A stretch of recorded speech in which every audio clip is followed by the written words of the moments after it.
नमस्कार दोस्तों, स्वागत है आपका अपने यूट्यूब चैनल सौर्य एकेडमी पे। तो फ्रेंड्स, आज हम लेके आए हैं हिंदी की टेस्ट सीरीज का अगला पार्ट, जिसमें हम यूके ट्रिपल एससी के आगामी एग्ज़ाम हैं उनसे संबंधित प्रश्न लेके आए हैं। तो चलिए फ्रेंड्स, शुरू करते हैं। इससे पहले जिसने अभी तक सब्सक्राइब नहीं किया है वो कर लीजिए, साथ ही साथ टेलीग्राम चैनल से जुड़कर इसकी PDF डाउनलोड कर सकते हैं। तो आज का फर्स्ट क्वेश्चन है, दंतोष्ठ ध्वनि है। देखिए फ्रेंड्स, सबसे पहले हम जानेंगे दंतोष्ठ होता क्या है। दंतोष्ठ यानी कि दंत और ओष्ठ, दंत और ओष्ठ, इसी को कहते हैं दंतोष्ठ। यानी कि ऐसा वर्ण जो दांत और ओष्ठ दोनों की सहायता से बोला जाता है। तो वो कौन सा है? तो इसका सही उत्तर हो जाएगा ऑप्शन ए, वो, है ना, वह बोला जाता है दंतोष्ठ। ठीक है फ्रेंड, अगर हम बात करें पौवर्ग, पौवर्ग यानी कि पौ, फौ, ब और भ और मौ, तो ये सारे किस में आते हैं? ओष्ठ में आते हैं। तो इसका मतलब फौ क्या है? ओष्ठ है ना। वो क्या होगा? ओष्ठ में आ जाएगा। अगर हम बात करें यो, तो यो किस में आता है? अर्धस्वर कहते हैं, यो को कहते हैं अर्धस्वर। या फिर यो, रो, लो, वो, इनको कहते हैं अंतस्थ व्यंजन। अंतस्थ व्यंजन कितने होते हैं? तो 4 होते हैं। कौन कौन से होते हैं? यो, रो, लो और वो। अगर हम पर्टिकुलर रो की बात करें तो रो क्या होता है? लुंठित। लुंठित व्यंजन कौन सा है? तो रो है ना। जैसे लो क्या होता है? लो होता है पार्श्विक व्यंजन, पार्श्व से जो बोला जाता है, तो पार्श्विक व्यंजन। तो इसका सही उत्तर हो जाएगा ऑप्शन ए, वो। अगला प्रश्न है, मुझे तोड़ देना वनमाली उस पद पर देना तुम फेंक, मातृभूमि पर शीश चढ़ाने जिस पद जावे वीर अनेक। प्रस्तुत पंक्तियों की रचिता कौन है? देखिए फ्रेंड, आप लोगों ने स्कूल में भी पढ़ा होगा या फिर अभी अपनी तैयारी में भी पढ़ा होगा। एक रचना है हिंदी की, पुष्प की अभिलाषा, है ना। पुष्प की अभिलाषा, जिसमें पुष्प क्या चाहता है उसके बारे में कवि ने लिखा है। तो वो कौन से कवि हैं जिन्होंने अपनी रचना लिखी है पुष्प की अभिलाषा? तो इसका सही उत्तर हो जाएगा ऑप्शन डी, माखनलाल चतुर्वेदी। देखिए फ्रेंड, अगर हम बात करें माखनलाल चतुर्वेदी, जिन्हें पहला साहित्य अकेडमी पुरस्कार दिया गया, किस रचना के लिए? तो हिम तरंगिणी। हिम तरंगिणी इनकी रचना है, जिसके लिए इन्हें पहला साहित्य अकेडमी पुरस्कार 1955 में दिया गया। तो ये भी आपको याद रखना है। अगला प्रश्न है, पर्यायवाची की दृष्टि से एक वर्ग शुद्ध है, यानी कि हमें इनमें से ऐसा वर्ग बताना है जो एक ही चीज़ के पर्यायवाची हैं। सबसे पहला अगर हम देखें तो इंद्र, सहस्त्राक्ष और मध्वा, ये तीनों इंद्र के होते हैं, जबकि सहस्त्रकर इसमें गलत हो जाएगा। सहस्त्र क्या होता है? सहस्त्र यानी कि हजार, है ना। सहस्त्र यानी हजार, कर यानी किरण, जिसमें हजारों किरणें हो तो वो कहते हैं सूर्य को, उसको कहते हैं सूर्य। तो पहला गलत हो जाएगा। अगला है घर, निकेतन, आयतन और निलय, तो सारे रहने के लिए हैं। तो ऑप्शन बी सही उत्तर हो जाएगा, घर, निकेतन, आयतन और निलय घर के पर्यायवाची होते हैं। अगर हम तीसरा देखें, यमुना, कालिंदी, भानु, तनया, जानवी, तो इसमें गलत कौन सा है? तो जानवी है। जानवी किसका होता है? भागीरथी का होता है या फिर गंगा का होता है ना। तो भानु, तनया, भानु यानी कि सूर्य, तनया यानी पुत्री, सूर्य की पुत्री यमुना है। कालिंदी भी है और यमुना भी है ना। अगला है वस्त्र, अर्णव, अर्णव किसका होता है? समुद्र का होता है। अंबर और चीर दोनों वस्त्र के होते हैं, तो इसमें अर्णव गलत हो जाएगा, है ना। नेक्स्ट क्वेश्चन है, खड़ी बोली के लिए सुनीति कुमार चटर्जी ने किस शब्द का प्रयोग किया है? ठीक है फ्रेंड, जो सुनीति कुमार चटर्जी हैं, ये हिंदी की जानी मानी हस्ती हैं। उन्होंने खड़ी बोली के लिए किस भाषा का प्रयोग किया है? तो खड़ी बोली के लिए जनपदीय हिंदुस्तानी, ऑप्शन ए सही उत्तर हो जाएगा, जनपदीय हिंदुस्तानी। अगर हम बात करें खड़ी बोली को कौरवी किसने कहा है? तो खड़ी बोली के लिए कौरवी कहा है राहुल सांकृत्यायन, राहुल सांकृत्यायन, ये भी आपको याद रखना है। बांगरू किसे कहते हैं? तो बांगरू हरियाणवी को कहते हैं, बांगरू, है ना। अगला प्रश्न है, अमर्त्य का वर्ण विच्छेद क्या होगा? देखिए फ्रेंड, कभी कभी इस टाइप से भी क्वेश्चन बनते हैं, शब्द को तोड़ना आना चाहिए। तो सबसे पहले हम ये देखेंगे शब्द टूटता कैसे है। इसके लिए आपको स्वर और व्यंजन दोनों का ज्ञान होना जरूरी है। देखिए फ्रेंड, हमेशा स्वर क्या होता है? अपने आप में पूर्ण होता है, जबकि जो व्यंजन है वो अपने आप में पूर्ण नहीं होता है। वो हमेशा स्वर की सहायता से बोला जाता है या उच्चारित किया जाता है। अगर मान लिया जाए कोई व्यंजन है क, है ना, क ऐसे ही लिखते हैं। अगर हम इसको तोड़ें तो ये आधा क प्लस अ हो जाएगा, है ना, आधा क प्लस अ, यानी कि इस क पे स्वर यानी कि अ भी था। तो व्यंजन हमेशा स्वर की सहायता से पूर्ण होता है या फिर उच्चारित होता है। बिना स्वर की सहायता से व्यंजन संभव नहीं है। जैसे क है तो इस पर कुछ नहीं है तो अ है ना। अगर इस पर मात्रा लगी है तो वो मात्रा अलग हो जाएगी। अ की कोई मात्रा नहीं होती है, तो इसलिए क को वैसे ही रखेंगे। तो इसमें देखेंगे, सबसे पहले इसको तोड़ेंगे। अमर्त्य कैसे होगा? तो अ पूरा होगा, स्वर अपने आप में पूर्ण होता है। फिर मौ आएगा, मौ के साथ कुछ नहीं है तो अ है, हलंत हो जाएगा, अ हो जाएगा। अमर, रॉ का उच्चारण हो रहा है, फिर रॉ आएगा प्लस रॉ, रॉ क्या होती है? हमेशा आधा होती है ऊपर वाली। फिर तो क्या है? आधा है। फिर यो आएगा, फिर यो के साथ कुछ नहीं है तो अ है, ऐसे टूटेगा ये, है ना। तो अमर्त्य ऐसे होगा, ओ मो ओ रो तो यो ओ, तो ऑप्शन बी सही उत्तर हो जाएगा, अमर्त्य। अगला प्रश्न है, दुष्चक्र में सृष्टा प्रसिद्ध पुस्तक किसकी है? तो ये रचना किसकी है?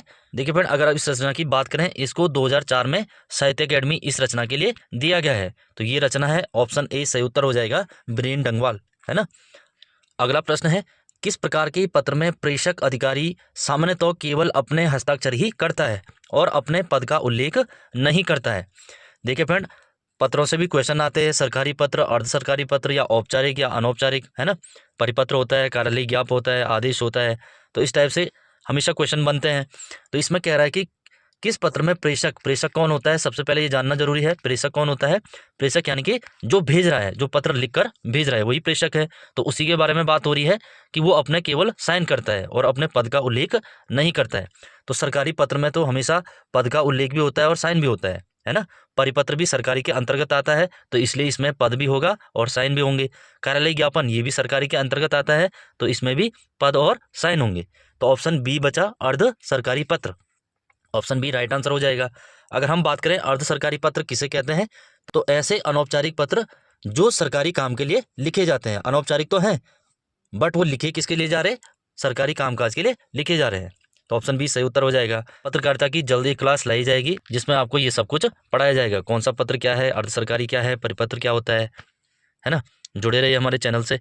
अगला पॉइंट है, सर्दियों के मौसम को कहते हैं। देखिए फ्रेंड, जो गढ़वाल कुमाऊं है वहाँ की बात हो रही है। सर्दियों के मौसम को क्या कहते हैं? तो उत्तराखंड में यून कहते हैं, तो ऑप्शन ए सही उत्तर हो जाएगा, यून। अगर हम बात करें रूढ़ी, तो रूढ़ी या खरसाव क्या होता है? रूढ़ी या खरसाव ये कहते हैं ग्रीष्म ऋतु को, है ना, ग्रीष्म ऋतु। बसक्याल की अगर बात करें, बसक्याल किसे कहते हैं? तो वर्षा ऋतु को कहते हैं, वर्षा ऋतु। और मोलियार क्या होता है? तो बसंत ऋतु को कहते हैं, है ना। बसंत ऋतु को मोलियार कहते हैं, जब पेड़ पौधों नए नए पत्ते आते हैं, है ना, तो उसी को मोलियार कहते हैं। तो इसका सही उत्तर हो जाएगा ऑप्शन ए, यून। नेक्स्ट क्वेश्चन है, झगड़े की स्थिति पैदा करना किस मुहावरे का अर्थ है? किस मुहावरे का अर्थ है? तो ये देखना है, गेड़ बांधण, गिड़े पड़न, नाक पकड़न, या फिर छील डालन। इसका सही उत्तर हो जाएगा ऑप्शन डी, छील डालन। कहते हैं ना, छील डालना है, उनके बीच छील पड़ गई तो झगड़े की स्थिति पैदा होगी, तो छील डालन होता है। अगला प्रश्न है, खग कुल सा बोल रहा पंक्ति में कौन सा अलंकार है? देख फ्रेंड, अलंकार के बारे में हमने पहले भी पढ़ाया था, है ना। रूपक अलंकार क्या होता है? जिसमें उपमेय और उपमान दोनों को एक ही बताया जाता है, तो वहाँ हमेशा रूपक होता है, या सीधे सीधे रूप की व्याख्या करेगा। और श्लेष अलंकार में हमने बताया था, शब्द एक ही हो, उसके अर्थ अनेक हो, हर एक के लिए उसका अर्थ अलग हो, तो वहाँ पर श्लेष होता है। यमक में क्या होता है? एक ही शब्द बार बार आए और हर बार उसका अर्थ अलग हो। जैसे यहाँ पर उदाहरण है, खग कुलकुलसा। खग यानी कि पक्षी को कहते हैं ना खग। कुल यानी कि परिवार होता है ना, या फिर उनका ग्रुप है। और कुल सा बोल रहा है, यानी कि वो चहचा रहे हैं, उनका पूरा कुल क्या कर रहा है? चहचा रहा है। तो यहाँ पर एक कुल का अर्थ तो हो गया क्या? उनका पूरा ग्रुप या परिवार। दूसरा हो गया उनका चहचाना। तो एक ही शब्द बार बार आए और अर्थ अलग हो, तो वहाँ पर कौन सा होता है? यमक अलंकार होता है। तो ऑप्शन बी इसका राइट आंसर हो जाएगा। नेक्स्ट क्वेश्चन है, निम्न में से दीर्घ स्वर है। देखिए फ्रेंड, अगर स्वरों की बात करें तो स्वरों को दो टाइप से बांटा गया है ना। स्वरों को दो भागों में बांटा गया है। एक तो है ह्रस्व यानी कि जो छोटे वाले हैं, या फिर लघु स्वर। दूसरा कहते हैं दीर्घ या फिर संधि स्वर, जो संधि से बने हैं, दीर्घ या फिर संधि स्वर। तो ह्रस्व में कौन से आते हैं? ह्रस्व में बात करें तो छोटे वाले आते हैं, है ना। ह्रस्व या लघु का अर्थ क्या है? छोटा। तो छोटे कौन से हैं? अ है, ई है, उ है और री है। छोटे कितने हैं? तो 4 है। और दीर्घ में कौन आएंगे? तो जो छोटे वो 7 आएंगे, क्योंकि स्वरों की संख्या टोटल कितनी है हिंदी वर्णमाला के अनुसार? तो 11 होती है। अंग अ नहीं गिने जाते हैं, तो 11 होती है। जब 4 इसमें आ गए तो छोटे कितने हैं? 7 छोटे हैं। तो 7 कौन कौन से छोटे हैं? तो बड़े वाले आ छोटा है, ई छोटा है, ऊ छोटा है, ए आई ओ और औ, तो इनको कहते हैं दीर्घ स्वर। तो इनमें से कौन सा है यहाँ पर? तो ऑप्शन डी सही उत्तर हो जाएगा, ई। नेक्स्ट क्वेश्चन है, निम्नलिखित में से अशुद्ध शब्द कौन सा है? तो अशुद्ध कौन सा है ये देखना है। सम्राट सही है, वाष्प भी सही है, वीणा भी सही है। तो साप्ताहिक ये गलत छप गया है। तो ऐसा था ये साप्ताहिक, तो साप्ताहिक गलत हो जाएगा, है ना। तो साप्ताहिक नहीं होता है, साप्ताहिक होता है, साप्ताहिक। सबसे पहले इसमें शब्द पहचानना होता है, जैसे हमने पहले भी बताया है। किससे बना है साप्ताहिक? तो सप्ताह से बना है। मूल शब्द देखना होता है, तो मूल शब्द क्या है? सप्ताह। कोई भी शब्द हो उसमें हमेशा मूल शब्द देखना है, तो सप्ताह। और जब भी एक प्रत्यय जुड़ेगा तो मैंने बताया था मात्रा घटेगी या बढ़ेगी, तो कैसे घटेगी, कैसे बढ़ेगी, तो सबसे पहला वाला देखना है, ये वाला वर्ण देखना है ना। अगर सप्ताह में आ की मात्रा होती तो हम हटा देते, नहीं है तो बढ़ा देंगे, तब हो जाएगा ये साप्ताहिक, है ना। तो साप्ताहिक ऐसे हो जाएगा, यहाँ बढ़ा दी है क्योंकि यहाँ नहीं थी, अगर यहाँ होती तो यहाँ हटा देते, है ना। तो इसका सही उत्तर हो जाएगा ऑप्शन ए, साप्ताहिक। साप्ताहिक होता है। अगला प्रश्न है, भाषा की सबसे छोटी इकाई होती है, तो भाषा की सबसे छोटी इकाई क्या होती है, तो वर्ण होती है। तो ऑप्शन ए राइट आंसर हो जाएगा, वर्ण। वैसे तो शुरुआत कहाँ से होती है, ध्वनि से होती है ना। ध्वनि के बाद वर्ण होता है, ध्वनि और वर्ण एक ही है। ध्वनि क्या है, मौखिक रूप है, जबकि वर्ण क्या है, लिखित रूप है। जब हम बोलते हैं, आवाज़ करते हैं तो वो ध्वनि है, और उसी चीज़ को लिखते हैं तो वो वर्ण है। तो ध्वनि के बाद वर्ण बनता है, तो वर्ण से मिलकर अक्षर बनता है ना।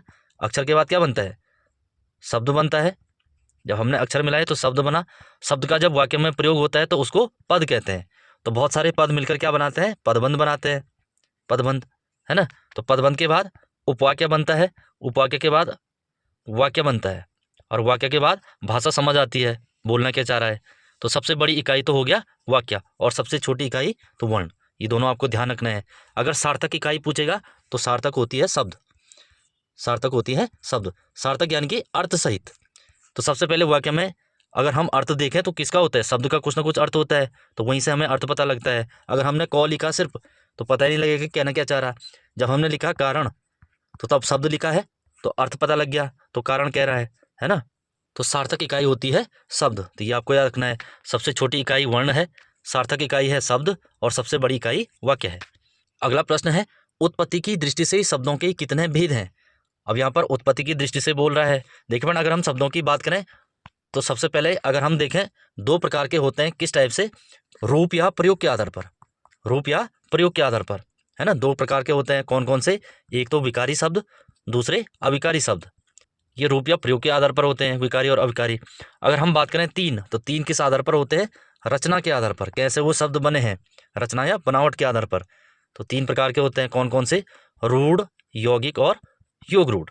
ये तीनों आपको याद रखना है, रूढ़, यौगिक और योग रूढ़। इनके बारे में आगे पढ़ाएंगे जब हिंदी में हम वर्णमाला चैप्टर कराएंगे। अगर हम बात करें चार टाइप के, तो चार टाइप के होते हैं उत्पत्ति के आधार पर। उत्पत्ति के आधार पर कैसे, शब्द उत्पन्न कहाँ से होंगे, या तो देसी भाषा से होंगे यानी कि देशज, या विदेशी भाषा से होंगे यानी कि विदेशज, या संस्कृत से होंगे। तो संस्कृत से होते हैं तो उनको क्या कहते हैं, तत्सम, है ना। या हिंदी से होंगे तो हिंदी के शब्द क्या कहलाते हैं, तो तद्भव, है ना। तो उत्पत्ति के आधार पर देशज, विदेशज, तत्सम और तद्भव, ये चार आपको याद रखना है।